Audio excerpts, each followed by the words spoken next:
৭৫ থেকে ৫ বাদ দিলে কত থাকে? এই প্রশ্নের উত্তর আজকে যে সঠিক দিতে পারবে তাকে দেওয়া হবে ৩০,০০০ টাকা।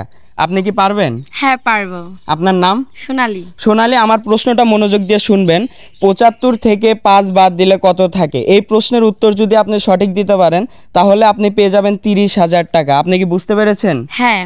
দর্শক, আপনারা যদি এই প্রশ্নের উত্তর দিতে পারেন তাহলে কমেন্ট বক্সে জানাবেন। জানানোর আগে অবশ্যই ভিডিওটা শেয়ার করতে হবে। বলুন কি হবে? ৭৫ থেকে ৫ বাদ দিলে ৭০ থাকে। আপনি কি শিওর বলছেন? হ্যাঁ শিওর। না, আপনার উত্তরটি ভুল হচ্ছে। আপনি আরেকটু ঠান্ডা মাথায় চিন্তা করে দেখেন, এইটার উত্তর অন্য কিছু হবে। ভাই ৭৫ থেকে তো ৫ বাদ দিলে তো আপনার ৭০ই থাকে। না, আমি বললাম তো এই উত্তরটা ভুল হচ্ছে। ৩০,০০০ টাকা, আপনি যদি সঠিক উত্তর দিতে পারেন এই ৩০,০০০ টাকা পেয়ে যাবেন। আপনি আরেকটু ভালোভাবে চিন্তা করে দেখেন, আপনি এই উত্তরটা দিতে পারবেন।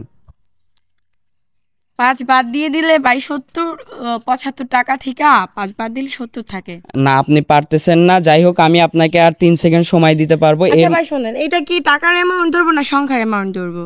এইটা আপনার সংখ্যার অ্যামাউন্ট ধরতে হবে, বুঝতে হবে আপনাকে, আর উত্তরও দিতে হবে আপনাকে। বাদ দিয়ে দিব 7 5 ৭৫ থেকে ৫ বাদ ভাই ৭ থাকে। কিভাবে? কারণ আপনি তো টাকা বলেন নাই, তো এটা যদি সংখ্যা ধরেন তাহলে একটা দুইটা সংখ্যা 7 মানে ৭ আর ৫, সেখান থেকে ৫ বাদ দিয়ে দিলে ৭ থাকবে। আচ্ছা, আপনার নাম? সোনালী।